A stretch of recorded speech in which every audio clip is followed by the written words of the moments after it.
નમસ્કાર વિદ્યાર્થી મિત્રો, એક્સલન્સ ઘડીમાં તમારું સ્વાગત છે. આજે આપણે જોઈએ ધોરણ 10 વિષય વિજ્ઞાન ચેપ્ટર નંબર 5 જૈવિક ક્રિયાઓ. 14 માર્ક્સનું ચેપ્ટર છે, મોસ્ટ આઈએમપી ચેપ્ટર છે. તો આજે આપણે જે પણ અહીંયા જોઈએ 14 માર્ક્સનું આની બાર બોર્ડની એક્ઝામમાં નહીં આવે. આમાંથી જ 1 માર્ક્સનો એમસીક્યુ હોય, ખરો ખોટો હોય, જોડકા હોય, 3 માર્ક્સનો સવાલ હોય, 2 માર્ક્સનો હોય કે 4 માર્ક્સનો હોય. આ તમને જે પણ હું પીડીએફમાં આજે બતાવું છું એની બાર બોર્ડમાં નહીં આવે. તો એક વખત વિડીયો ધ્યાનથી જુઓ અને દરેક તમારા ધોરણ 10ના વિદ્યાર્થી સુધી પહોંચાડી દેવું. જેને 14 માર્ક્સનું મોસ્ટ આઈએમપી ચેપ્ટર છે તેને એક જ વિડીયોમાં તેને પણ તૈયાર થઈ જાય. તો શરૂઆત આપણે કરીએ. સૌથી પ્રથમ તો છે તમને ખાલી જગ્યા. 5 ખાલી જગ્યા મેં તમને અહીંયા બતાવી છે. એમાંથી પહેલી છે કે લાલ રસમાં રહેલો ખાલી જગ્યા ઉત્સેચક સ્ટાર્ચનું શર્કરામાં રૂપાંતર કરે તો એમાં શું જવાબ આવે? એમાઇલેજ. બીજા નંબરની ખાલી જગ્યા કાર્બોદિત, પ્રોટીન અને ચરબીનું પૂર્ણ પાચન ક્યાં થાય છે? તો ક્યાં થાય છે? નાના આંતરડામાં. ખાલી જગ્યા નંબર 3 ખાલી જગ્યાનું હૃદય 2 ખંડનું બનેલું હોય તો કઈ ખંડ? માછલીનું હૃદય 2 ખંડનું હોય. ચોથી નંબરની કે રુધિરમાં રહેલા ખાલી જગ્યામાં હિમોગ્લોબિન ધરાવે તો હિમોગ્લોબિનને શું કહેવાય? આપણે રક્તકણ કહેવાય. 5મા નંબરની ખાલી જગ્યા મનુષ્યમાં ખાલી જગ્યાએ પાચન ક્રિયા સાથે સંકળાયેલું અંગ છે તો યકૃત. 5 ખાલી જગ્યામાં પૂછે તો આ ખાલી જગ્યાઓ તમારી બોર્ડ 2025માં હોઈ શકે. હવે જોઈએ ખરા ખોટા. કઈ ઓર્કિડ એ યજમાન માટે લાભકારક છે? ખરું કે ખોટું? તો ખરું. માંસાહારી પ્રાણીનું નાનું આંતરડું ટૂંકું હોય, બરાબર છે, ખરું છે. જળચર પ્રાણીઓનો શ્વાસ દર સ્થળચર પ્રાણીઓની તુલનામાં કેવો હોય? ધીમો હોય, તે પણ રાઈટ છે. કોષરસમાં ગ્લુકોઝ ઓક્સિજનની ગેરહાજરીમાં લેક્ટિક એસિડ રૂપાંતર થાય, તે પણ કેવું છે? સાચું. અને શિરાઓની દિવાલ જાડી અને સ્થિતિસ્થાપક ના. ધમનીની દિવાલ જાડી અને સ્થિતિસ્થાપક હોય, શિરાની હોય નહીં, તે કેવું છે? ખોટું છે. હવે એક નજર કરી લઈએ કે એમસીક્યુ પર. એમસીક્યુમાં પૂછે તો કયો કોઈ વિકલ્પમાં પૂછાઈ શકે? નીચે પૈકી કયું સજીવ શરીરની બહાર પોષક પદાર્થનું વિઘટન કરે અને પછી તેનું શોષણ કરે છે? તો કયું એવું છે? તો મશરૂમ છે. વનસ્પતિમાં જલવાહક પેશી ખાલી જગ્યાના વહન માટે જવાબદાર છે તો પાણીના વહન માટે. ઉત્સેચક પ્રોટીનના પાચન માટે જવાબદાર તો ટ્રિપ્સિન આવે.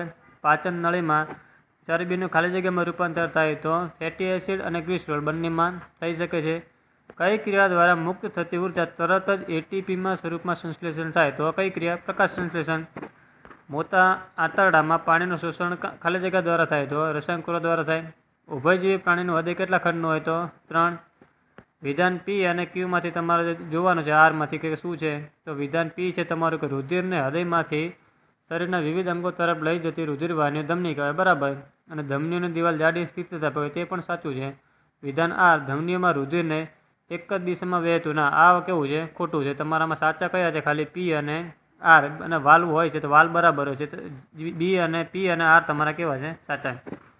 લીલી વનસ્પતિને પ્રકાશ સંશ્લેષણની ક્રિયા કરવા માટે ખાલી જગ્યા જરૂરી છે તો સૂર્યપ્રકાશ પણ જોઈએ, CO2 પાણી પણ જોઈએ અને ક્લોરોફિલ પણ જોઈએ. ત્યાર પછી 10 નંબરની ખાલી જગ્યા ગ્લુકોઝ પાયરુવેટ એસિડ ભેગું થઈને શું બનાવે? તો ઇથેનોલ અને કાર્બન ડાયોક્સાઇડ બને.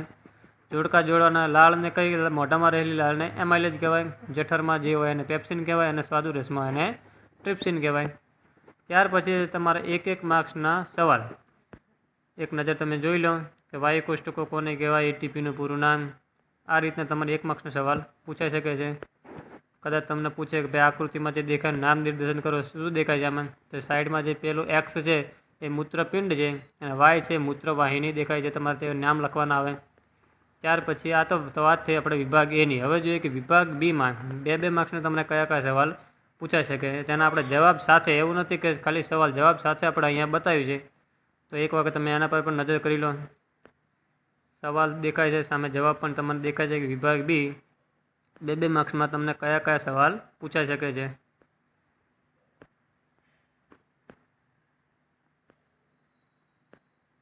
જઠરમાં હાઇડ્રોક્લોરિક એસિડની ભૂમિકા તો 4 જવાબ આપ્યા જ છે.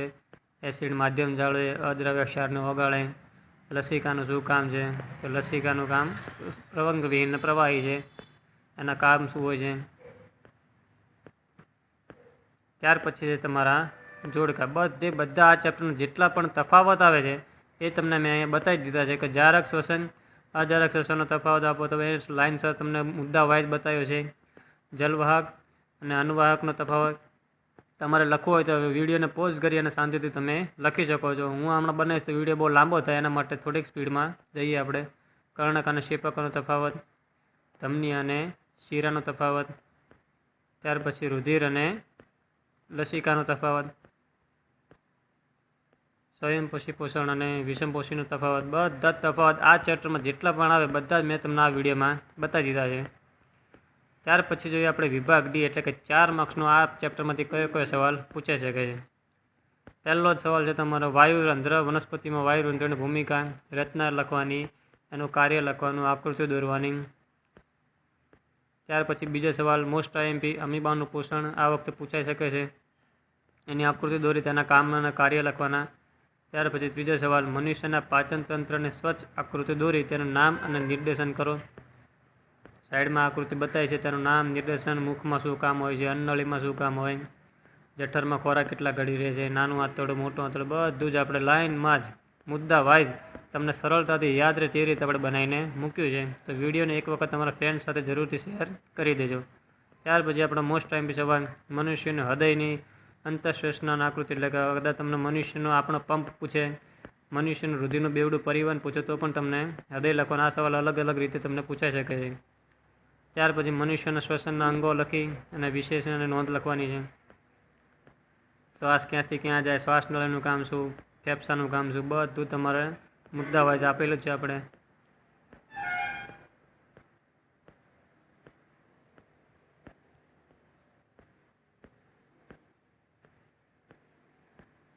ત્યાર પછી લાસ્ટ ક્વેશ્ચન છે તમારો મૂત્રપિંડ એટલે કે ઉત્સર્જન સમજાવો. એની આકૃતિ સાથે અને ઉત્સર્જનમાં મેન ટોપિક આપણે લખી છે. લાસ્ટ સવાલ છે વનસ્પતિમાં પૂછે છે. અહીંયા તમારા 14 માર્ક્સનું ચેપ્ટર કમ્પ્લીટલી પૂર્ણ થયું. 11 પેજ છે. જો લખવા બેસો તો 1 કલાકથી ઉપર વધારે ટાઈમ જાય નહીં. અને 14 માર્ક્સનું આની બહાર તો નહીં જ આવે એ 100% તમને હું પૂરેપૂરું ગેરંટી આપું છું કે 14 માર્ક્સનું જો આ ચેપ્ટરમાંથી પૂછાય તો 2 માર્ક્સનું હોય, 1 માર્ક્સનું હોય, 3 માર્ક્સનું હોય કે 4 માર્ક્સનું હોય. આ ચેપ્ટરમાં આટલામાં આની બહાર કશું છે જ નહીં. આમાં આખું ચેપ્ટર જ આવી ગયું, તમારું બધું જ પૂરું થઈ ગયું. તેથી આ વિડીયો ગમે તો લાઇક કરો, શેર કરો, ચેનલને સબસ્ક્રાઈબ કરો અને તમારા મિત્રો સુધી શેર કરો. Thank you.